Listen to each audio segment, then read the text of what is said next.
목이 없네요, 이중턱에. 와. 감독 엿보입니다. 보다 훨씬 더 강력한 긴축 예고.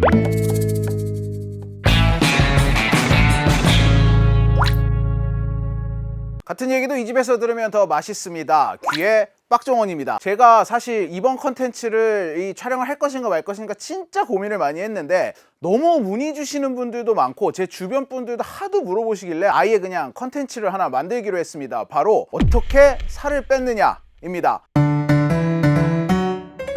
제가 사실 처음 입사했을 때는 살이 찌지 않았었어요. 선배도 기억하시지 않나요? 저 처음에 입사했을 때 같이 처음에 입사했을 때는 날씬했습니다. 그쵸. 늦은 시간까지 강도 높은 마지막 조사를 피의자들은 장애인들이 가격이 비싸요. 그러다가 결혼을 하고 2011년쯤부터 살이 찌기 시작을 했어요. 특히 이제 또 30대 넘어가고 하면 아저씨 되면서 뭐 배도 좀 나오고 뭐 한 10kg, 15kg 정도도 찌고 뭐 이런 분들이 주변에 워낙 많았기 때문에 대수롭지 않게 생각을 했어요. 그것부터가 잘못이었죠. 그래서 얼마나 찌셨는데요? 제가 키가 이제 175입니다. 최고 많이 피크를 찍었을 때 135kg이 나오더라고요. 건강검진을 받았는데 135kg까지 갔다 125까지 살짝 뺐는데 이게 더 찌지는 않았어요. 저희 집사람 같은 경우가 약간 이 좀 등치가 있는 사람을 좋아하는데 이제 제가 이렇게까지 찌니까 이때부터 이제 잔소리를 하기 시작을 하는 거예요. 이거 살찌고 오라고 어디서 입금 받았냐, 좀 너무 심한 거 아니냐.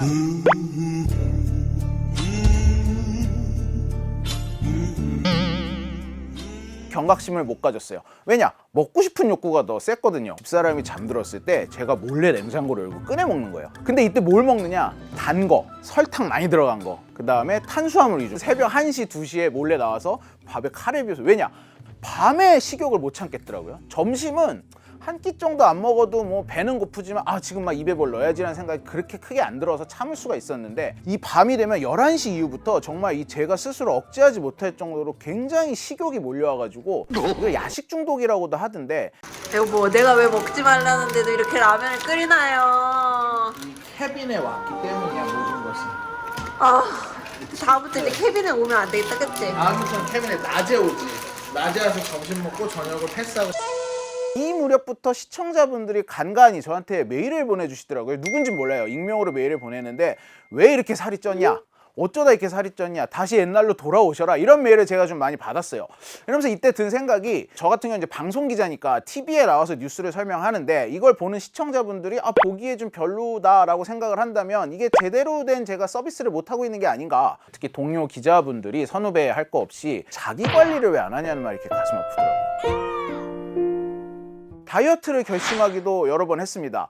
그런데 그때마다 다 실패를 했죠. 저녁을 안 먹었어요. 원푸드 다이어트 하다 못해 삭센 다이어트 10kg 빠진 게 15kg가 찌더라고요. 한순간뿐이더라 밥만 잘 먹더라.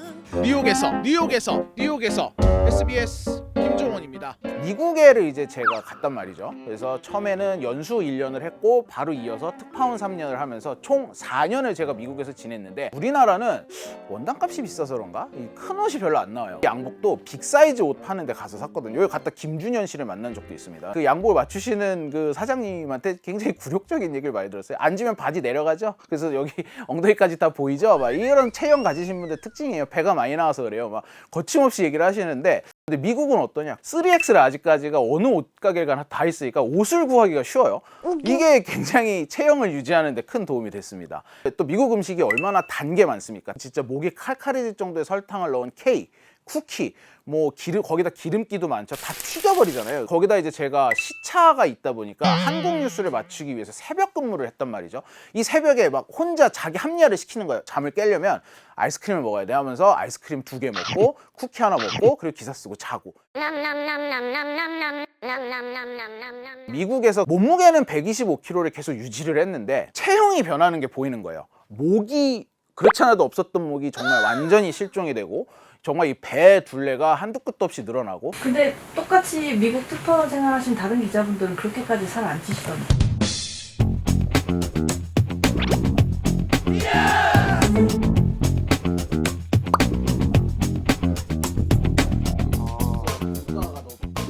목이 없네요, 이중턱에. 목이 없죠. 다이어트에 계속 실패했을 때 체중은 거의 남들의 지금 2배가 넘었었는데 그렇다고 제가 그럼 먹는 양이 2배가 넘냐? 그렇진 않았단 말이에요. 좀 억울했었어요. 살이 찌는 원인이 많이 먹어서가 아니에요. 몸이 망가지는 게 첫 번째예요. 제가 좀 약간 병이 걸렸나 싶었는데 11시 넘어서부터 참을 수 없게 막 식욕이 그러니까 주체를 못할 정도라서 그때부터 먹고 또 자니까 더 안 좋았던 것 같은. 이게 식탐이 아니라니까. 몸이 망가졌기 때문에 나타나는 증상인 거예요. 건강한 사람들은 아침 먹고 4시간 지나면 배가 고파야 돼요. 그리고 점심 먹고 4시간 지나면 배가 고파야 돼요. 그다음에 저녁 먹고 나서는 그 다음날 아침까지 배가 안 고파야 정상인 거예요. 그래야 잠을 잘 거 아니에요. 안 그러면 자꾸 중간에 깨서 먹어야 되잖아. 이거를 우리가 이제 서카디안 리듬이라고 얘기를 하는데, 이 서카디안 리듬이 깨지면서 렙틴 호르몬이 밤에 올라가 있어야 되는데 밤에 떨어져 있고 낮에 올라가 있는 거예요. 그러면 이거를 돌려놔야죠. 해가 떠 있을 때 활동하고 해가 지면 자야 되는데 그 활동을 거꾸로 하니까 뇌와 몸의 생체 리듬이 깨져버린 거죠. 그러면 살이 찌는 현상이 나타나요. 이 서카디안 리듬이 깨져 있는 몸이었던 거지. 얘네들이 한없이 또 못 쪄요. 그러니까 피하 지방도 한계가 있단 말이에요. 모든 사람들이 많이 먹으면 누구나 300kg까지 가는 게 아니에요. 피하 지방의 기능 부전이라고 얘기하는데, 일정 체중까지 올라갔다가 그 다음에 피하 지방 조직이 물 먹은 스펀지처럼 그런 상태가 되면 그 다음에는 지방을 피하 지방이 비축을 해야 되는데 못 하잖아. 그럼 그 지방이 어디로 가죠? 그게 내장 지방, 간, 근육, 혈관 이런 데 가가지고 각종 질병을 일으키는 원인이 되는 거예요. 요즘은 알코올성 지방간보다 비알코올성 지방간 질환이 훨씬 많아요. 사실은 지방간의 첫 번째가 과당이고 두 번째가 상대적인 탄수화물의 과잉 섭취거든. 과당은 우리 몸에서 에너지원으로 이용되는 게 아니라 간에서 바로 중성지방으로 바뀌어요. 과당이 쓰이는 경우는 뭐냐 하면 포도당이 안 들어올 때, 그럴 때는 과당이 포도당으로 전환이 돼서 에너지원으로 쓰여요. 근데 우리가 포도당도 넘쳐나게 먹으면서 과당까지 먹고 있잖아요. 그러면 그렇게 들어온 과당은 무조건 간에서 지방으로 바뀐다니까요. 그러면 간이 지방간이 되잖아요. 모든 대사질환의 시작이란 말이에요. 사람들이 착각하는 게 살이 쪄서 지방간이 왔다고 착각을 해요. 아니에요. 간에 기름이 끼고 나서부터 체중도 늘고 혈압도 올라가고 혈당도 올라가고 콜레스테롤도 올라가고 하는 거예요. 그러니까 내 몸이 망가진 결과란 말이에요. 우리 몸은 당이 들어오면 당을 우선적으로 쓰고 당이 떨어지면 지방을 끄집어 써요. 자, 식사하면 혈당이 오르겠죠? 그럼 인슐린이 분비되겠죠? 인슐린이 분비되면 지방 조직에서 지방이 나오는 대사를 인슐린이 막아요. 그러면 당을 우선적으로 쓸 거 아니에요? 그럼 당이 떨어지면 인슐린도 떨어지겠죠? 인슐린이 떨어지면 그제서야 막혀있던 지방 대사가 나와요. 빠르게 전환되는 몸이 건강한 몸이거든요.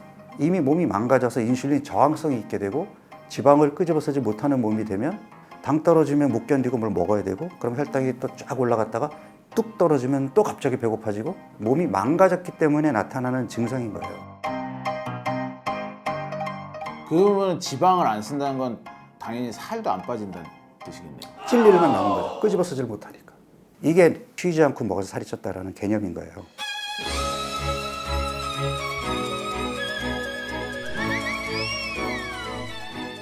간헐적 단식이 좋다고 그랬는데 제가 좀 간헐적 단식을 잘못 이해한 것 같아요. 매일 11시까지는 먹고 싶은 만큼 먹고 미친 듯이 먹는 거예요.